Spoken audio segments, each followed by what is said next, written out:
Pemirsa, Presiden Prabowo Subianto mengungkapkan alasan pembentukan Kementerian Haji dan Umroh. Prabowo menyebut Kementerian Haji dan Umroh dibentuk atas permintaan dari Arab Saudi.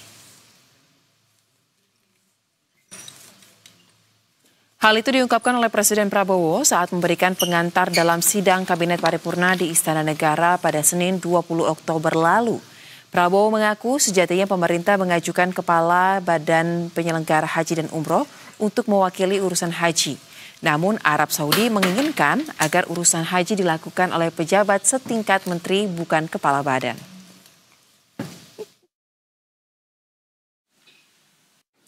Kita mendirikan Kementerian Haji atas permintaan pemerintah Arab Saudi karena dia bilang kami urusan haji adalah menteri haji. Jadi kami harus minta urusannya sama pejabat. Oke, ini kepala badan. Enggak, dia maunya menteri. Sudah. Apa boleh buat kita menyusul. Dan sejak dilantik pada tanggal 20 Oktober lalu, Presiden Prabowo Subianto langsung tancap gas dengan menjalankan berbagai program prioritas nasional. Salah satu produk di era pemerintahan Prabowo Gibran adalah terbentuknya Kementerian Haji dan Umroh. Dan salah satu tujuan dari keberadaan Kementerian Haji dan Umroh adalah untuk melakukan sejumlah perubahan dalam penyelenggaraan haji yang lebih baik. Dan untuk menelisik lagi pemirsa lebih dalam terkait dengan apa dasar dari pembentukan Kementerian Haji dan Umroh, sudah ada rekan kami Said Mansur yang melakukan dialog bersama dengan Wakil Menteri Haji dan Umroh Daniel Anzar Simajuntak. Berikut selengkapnya untuk Anda. Bahwa saya dalam menjalankan tugas jabatan bekerja dengan sebaik-baiknya. Ada fakta kartel haji di pengelolaan haji selama ini. Halo pemirsa, jelang 1 tahun pemerintahan Presiden Prabowo Subianto dan Wakil Presiden Gibran Rakabuming Raka, ada sejumlah program strategis yang telah berjalan dan juga gebrakan-gebrakan. Salah satu gebrakan paling penting adalah pembentukan Kementerian Haji dan Umroh. Setelah lebih dari 70 tahun, Haji dan Umroh dikelola oleh Kementerian Agama di era Presiden Prabowo Subianto. Haji dan Umroh memiliki kementerian sendiri. Kita akan membahasnya bersama. Sudah bersama saya dengan Wakil Menteri Haji dan Umroh, Bang Daniel. Selamat pagi. Selamat pagi. Terima kasih banyak sudah meluangkan waktu bersama kami. Kita akan ngobrol berbincang-bincang sambil jalan, akan mendampingi Bang Daniel ke kantornya langsung dari Stasiun Jurang Mangu, Tangerang Selatan. Ya, dari rumah saya dekat di sini, di Sawah Baru. Oh, dekat dari sini Bang Daniel? Iya. Jadi tiap hari itu naik kereta? Iya, saya tiap hari naik kereta karena lebih mudah, lebih efisien, nggak macet dan seterusnya. Ya, ini jarang ini pemirsa pejabat publik banyak, tidak banyak sekarang tidak banyak yang menggunakan kendaraan publik menuju ke kantor ya. Bang Daniel, Wakil Menteri Haji dan Umroh. Padahal setelah dilantik kemarin 8 September, ada yang berubah nggak dari rutinitas mungkin aktivitas sehari-hari setelah jadi Wakil Menteri? Saya pikir sama aja ya, rutinitas saya sebelum berangkat biasanya ada subuh saya lari sekitar rumah, jogging dengan teman-teman. Kemudian habis itu ya biasa langsung berangkat ke kantor. Biasanya saya berangkat dari Stasiun Jurang Mangu. Kecuali saya tidak ke kantor atau tidak ada raker di DPR.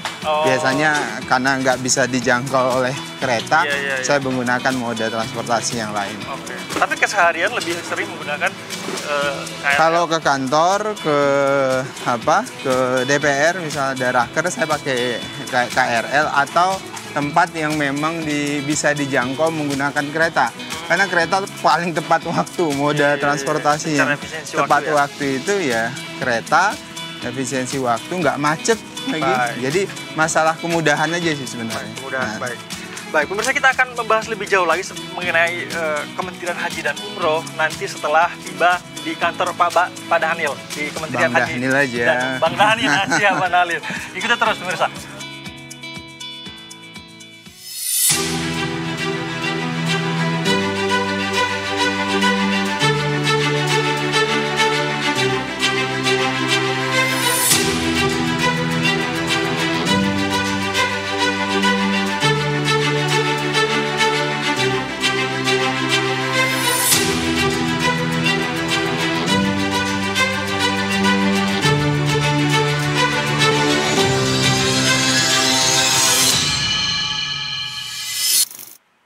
Baik, pemirsa, setelah kita mengikuti agenda Pak Wakil Menteri Haji dan Umroh Pak Dhanil Anzar Simanjuntak, saat ini kita sudah berada di ruangan beliau akan membahas lebih jauh bagaimana kemudian pencapaian Presiden Prabowo Subianto dan Wakil Presiden Gibran Rakabuming Raka selama 1 tahun ini dan juga fokusnya terhadap Kementerian Haji dan Umroh. Pak Dhanil, terima kasih sudah memberikan kami kesempatan untuk berkunjung di sini. Setelah berjalan tadi berapa menit Pak? 20 menit ya dari Negara Selatan? 20 menit ya, dari Jurang Mangu sampai secara ke kantor. waktu efisien. Lebih efisien. Ketimbang menggunakan mobil dinas misalnya. Iya, bisa 1,5 jam dari rumah saya sampai ke sini. Baik. Bang Dhanil, saya mau langsung saja ini mengenai kita telah berada, tidak terasa begitu, 1 tahun perjalanan kabinet Merah Putih di bawah pimpinan Presiden Prabowo Subianto dan Wakil Presiden Gibran Rakabuming Raka.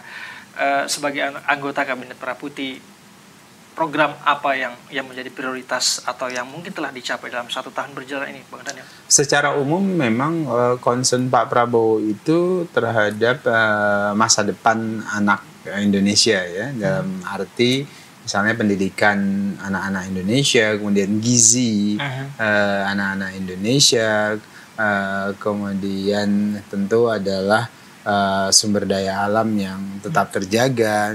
Kalau kita perhatikan, saya sering sebut menggunakan istilah itu, Pak Prabowo itu visi besarnya itu adalah pembangunan untuk masa depan Indonesia, atau saya sering sebutnya pro masa depan. Jadi bukan hanya pembangunan jangka pendek yang kemudian simbolisasi yang menara gading begitu, yang fisik dan segala macam gitu. Tapi orientasi Presiden Prabowo itu pada pembangunan menyiapkan masa depan Indonesia yang lebih baik. Makanya kemudian program-programnya itu misalnya MBG, makan bergizi gratis, itu kan orientasinya sebenarnya untuk memastikan hak gizi anak-anak kita itu tercukupi, sehingga mereka kualitas hidup mereka menjadi lebih baik, dan itu diukur tentu dalam waktu beberapa tahun ke depan. Kemudian penyediaan sarana pendidikan yang mumpuni buat anak-anak kita yang termiskin dari keluarga miskin, maka ada sekolah rakyat. Sekolah rakyat itu adalah visi Presiden Prabowo untuk memotong lingkar setan kemiskinan. Jadi kalau kemiskinan itu kan lingkaran setannya itu biasanya ekonomi sulit, artinya miskin secara ekonomi, kemudian berdampak kepada tidak bisa mengakses pendidikan karena tidak punya uang, kemudian berdampak pada mengakses pada kesehatan. Kan lingkaran setannya begini, dia miskin, kemudian nggak bisa sekolah, nggak bisa dapat gizi yang cukup. Akses dan gizi yang cukup. Akhirnya Pak Presiden itu ingin memotong lingkaran setan kemiskinan itu. Nah, maka salah satunya kemudian memastikan sekolah-sekolah untuk masyarakat yang termiskin itu bisa disediakan melalui sekolah rakyat.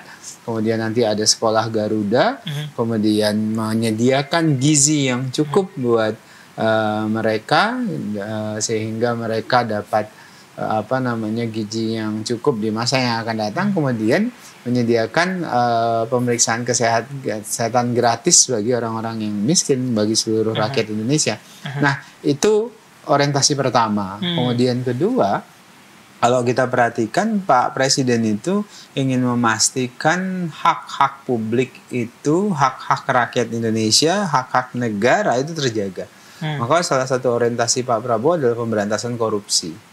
Jadi semua orientasi agar sumber daya alam kita itu terjaga, kemudian tidak bocor, istilah Presiden, tidak diambil, kemudian dibawa ke luar negeri, kemudian dikuasai oleh berbagai kelompok. Kan bahkan Presiden mewanti-wanti kalau ada jenderal, kalau ada anggota partai politik, petinggi partai politik membackingi tambang-tambang dan segala macam, itu yang kemudian beliau wanti-wanti jangan pernah dilakukan. Nah, artinya Presiden fokus sekali untuk pemberantasan korupsi dan mencegah kebocoran agar kemudian potensi ekonomi yang ada dan potensi sumber daya alam yang ada itu memang betul-betul untuk kepentingan negara dan kepentingan rakyat banyak. Itu fokus beliau kalau kita buat garis besar di dua hal ini. Tentu yang ketiga adalah memperkuat diplomasi internasional dan peran-peran signifikan Indonesia di tengah percaturan global, karena itu kan amanat undang-undang. Jadi prinsipnya adalah mencerdaskan, menyehatkan, mensejahterakan, kemudian terlibat langsung kepada ketertiban dunia. Oke, baik.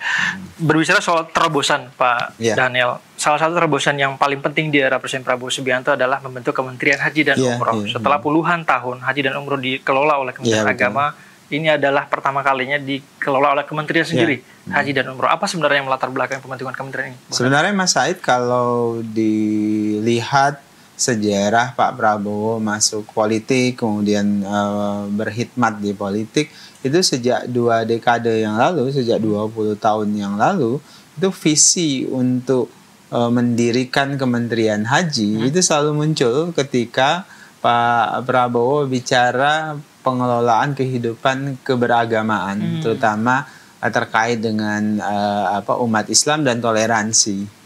Jadi 2014 Pak Prabowo itu di Pilpres, ketika ikut Pilpres, salah satu visinya dalam bentuk Kementerian Haji dan Umroh, memisahkan pengelolaan haji dari Kementerian Agama. 2019 juga begitu.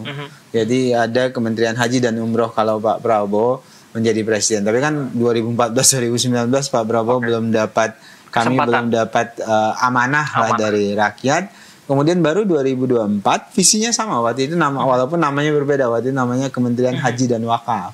Nah, visi 2024. Nah, kemudian ketika penyusunan kabinet Mas Said pada saat itu ternyata yang miss dari kita, maksudnya miss dalam penyusunan agenda waktu itu adalah ternyata undang-undang haji itu ada sendiri. Jadi undang-undang haji itu secara eksplisit bunyinya begini: penyelenggara haji adalah Kementerian Agama. Sehingga kalau kemudian kita Pak Presiden membentuk Kementerian Haji dan Umroh, berarti melanggar undang-undang. Nah, kemudian wakaf juga ternyata ada undang-undangnya sendiri, sehingga akhirnya Presiden membentuk badan transisi. Waktu itu namanya Badan Penyelenggara Haji. Nah, kebetulan saya juga ikut memimpin Badan Penyelenggara Haji bersama Gus Irfan. Nah, sambil kemudian DPR melalui hak inisiasi DPR kemudian melakukan revisi terhadap Undang-Undang 8 2019. Tapi Bang Daniel, ide untuk memisahkan dari Kementerian Agama itu seperti apa? Nah, ide itu sejak awal. Tadi saya sebutkan 20 tahun lalu Pak Presiden memang ingin memisahkan pengelolaan haji dari Kementerian Agama. Baru kemudian momentum ketika Presiden menjadi Presiden, beliau lakukan itu. Ditambah lagi aspirasi dari DPR kan sama, serupa. Akhirnya undang-undang direvisi, kemudian kebijakan Presiden bertemu dengan landasan undang-undang tersebut. Akhirnya ya sudah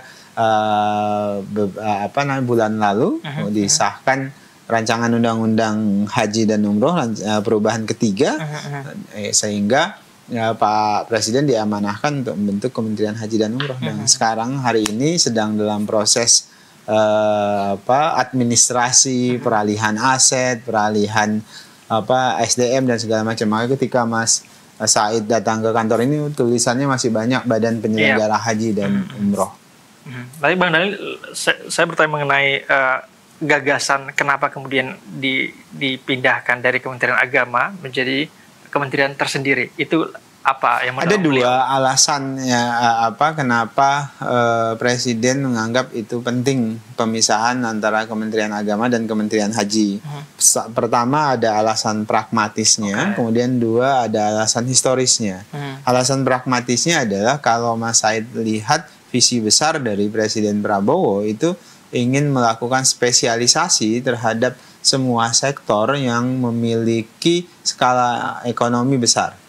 Misal koperasi, kan skala ekonominya sangat besar karena sebenarnya tambah lagi secara ideologi ekonomi kita itu adalah ekonomi kerakyatan, ekonomi koperasi sebenarnya pasal 33 dan seterusnya, sehingga karena skala ekonominya besar, kemudian ada alasan ideologis, kemudian koperasi itu kementerian sendiri. Pun demikian UMKM dan sebagainya.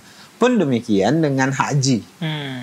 Bagi Presiden Prabowo, skala ekonomi dari kegiatan haji itu sangat besar.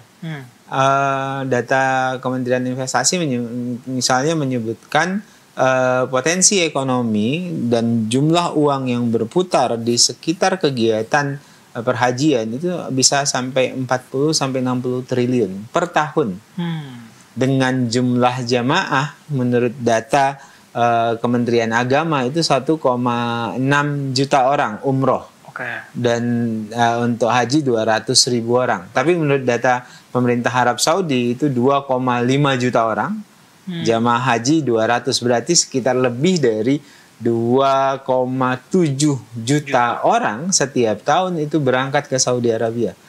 Nah, secara ekonomi itu potensi yang besar, artinya itu ada kepentingan multiplier efek bagi Indonesia supaya kemudian punya manfaat ekonomi untuk seluruh rakyat Indonesia itu secara pragmatis.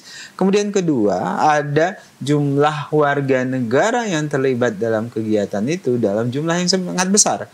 Dan mereka ini setiap tahun berangkat ke luar negeri, 2,7 juta orang itu. Dan itu harus dilindungi secara khusus, secara terfokus. Sehingga perlindungan mereka akan menjadi lebih baik. Nah, ini alasan pragmatisnya.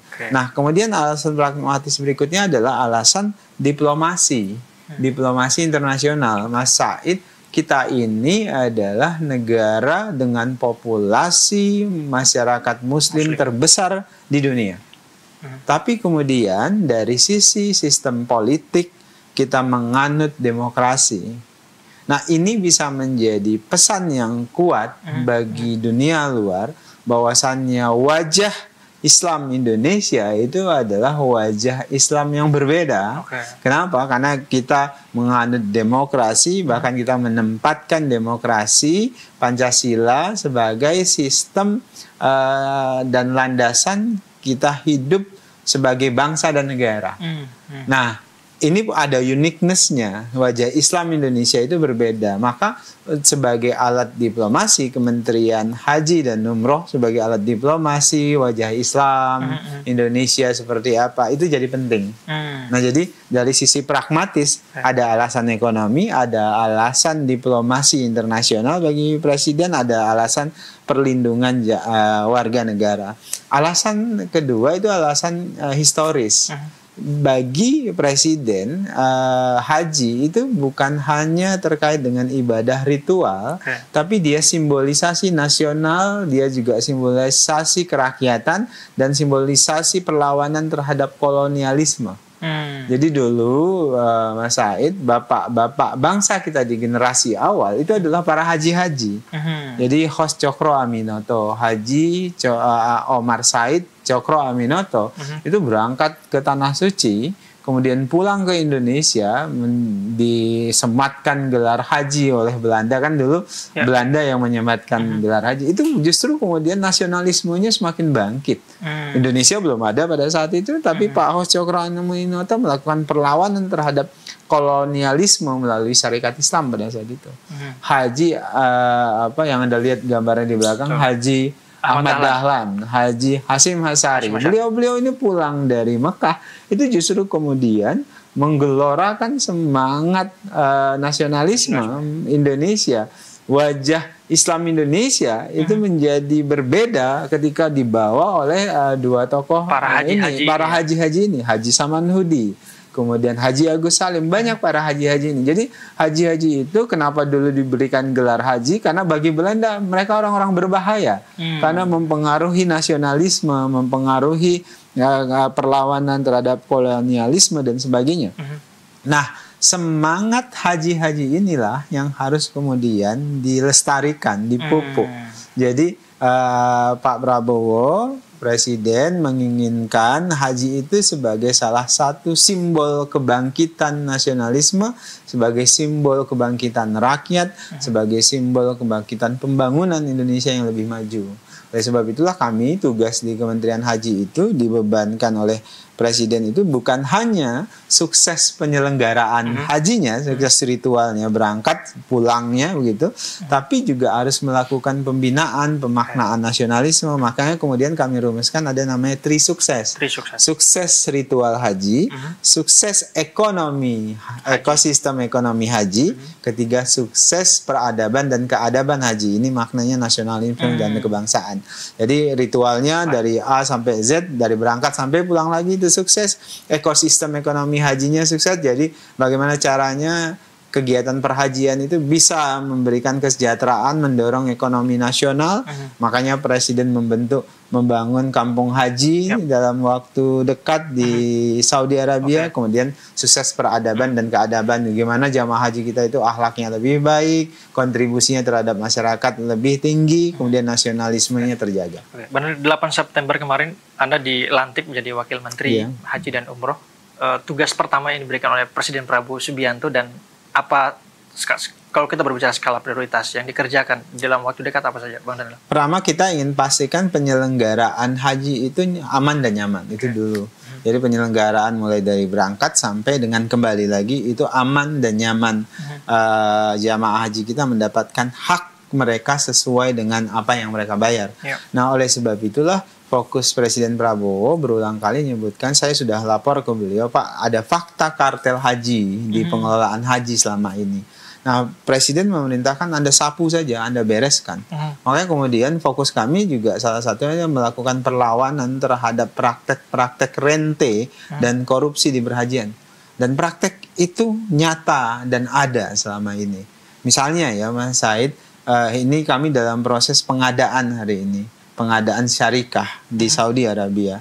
Nah, beberapa syarikah itu kok mengaku bahwasannya mereka ada pungli, ada macam-macam. Makanya kami putuskan proses pengadaan persiapan haji itu harus clean and clear. Tidak ada pungli, tidak ada korupsi. Karena dengan cara begitu kami bisa memotong ongkos naik haji.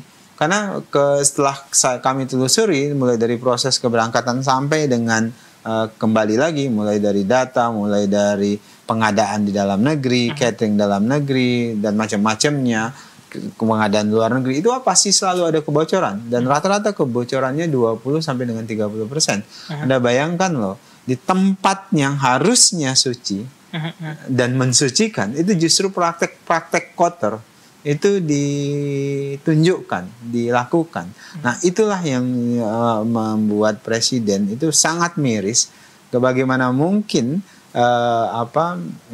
simbol-simbol agama, ritual-ritual agama itu masih dimalingi, kira-kira gitu. Nah, itu yang kemudian ingin dibersihkan sebersih-bersihnya oleh Presiden. Makanya hari ini Gus Irfan, saya itu berkomitmen ingin membersihkan praktek-praktek ini. Kita ingin memastikan hak-hak jamaah itu sepenuhnya mereka peroleh.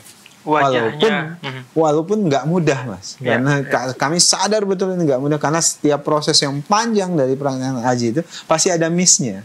Karena ada yang di luar kontrol kami. Dan itu kami sadar betul, kami bersiap untuk memperbaiki satu persatu, dan kami yakin di awal-awal ini pasti akan banyak turbulence. Kenapa? Karena kami melawan status quo, kami membereskan kartel-kartel yang selama ini berkuasa, mengendalikan perhajian kita untuk kepentingan kelompok mereka. Makanya Anda sering mengatakan wajah Kementerian Haji dan Umroh itu adalah integritas dan bebas korupsi. Betul. Ya, wajah Presiden itu yang selalu menyampaikan, wajah kalian itu, wajah Kementerian Haji itu harus adalah wajah integritas. Jadi Presiden bilang begini, Mas Said. Jadi kalau saja semuanya sudah korupsi, misalnya kayaknya dianalogikan, kalau semuanya korupsi, harusnya Kementerian Haji ini tidak ada korupsi sama sekali. Kenapa? Karena kalian mengurusi puncak beribadahnya atau puncak spiritualitasnya seorang Muslim. Yang sejatinya kalau sudah haji, orang itu sudah paripurna ibadahnya. Jadi kalau sudah paripurna berarti korupsi itu harusnya tidak hadir di situ. Jadi oleh sebab itu harus bersih dan sebersih-bersihnya. Baik, Bang Daniel, selanjutnya agak teknis ini. Penyelenggaraan haji 2026 mendatang ini sejauh apa? Sekarang kami akan melakukan pembersihan terhadap data-data yang berpotensi terjadinya kecurangan kuota haji tadinya belum berangkat, kemudian diberangkatkan dan sebagainya. Itu yang kami bereskan terlebih dahulu. Misalnya, jadi selama ini Mas Said, penentuan kuota, pembagian kuota antar provinsi, antar kabupaten itu tidak sesuai undang-undang. Jadi selama ini penentuan kuota provinsi dan itu dilanggar undang-undang, dan itu juga diingatkan oleh BPK. BPK menyatakan bahwasannya merekomendasikan supaya penentuan kuota di provinsi, kabupaten itu harus sesuai dengan undang-undang. Jadi selama ini dilanggar semuanya. Dilanggar undang. Makanya kemudian kami putuskan di periode awal Kementerian Haji, kami akan merujuk undang-undang sepenuhnya supaya adil dan berkeadilan. Nah, walaupun resiko yang harus diterima oleh Gus Irfan, oleh saya, itu pasti ada turbulence yang luar biasa. Kenapa? Karena selama ini kuota pakai formulasi atau hitungan-hitungan yang tidak diatur oleh undang-undang. Dilanggar undang-undang semua. Nah, kami mau kembalikan undang-undang. Dampaknya apa? Pasti setiap kebijakan perbaikan ada trade off-nya, dampaknya. Dampaknya pasti nanti ada beberapa provinsi, ada beberapa daerah yang akan protes.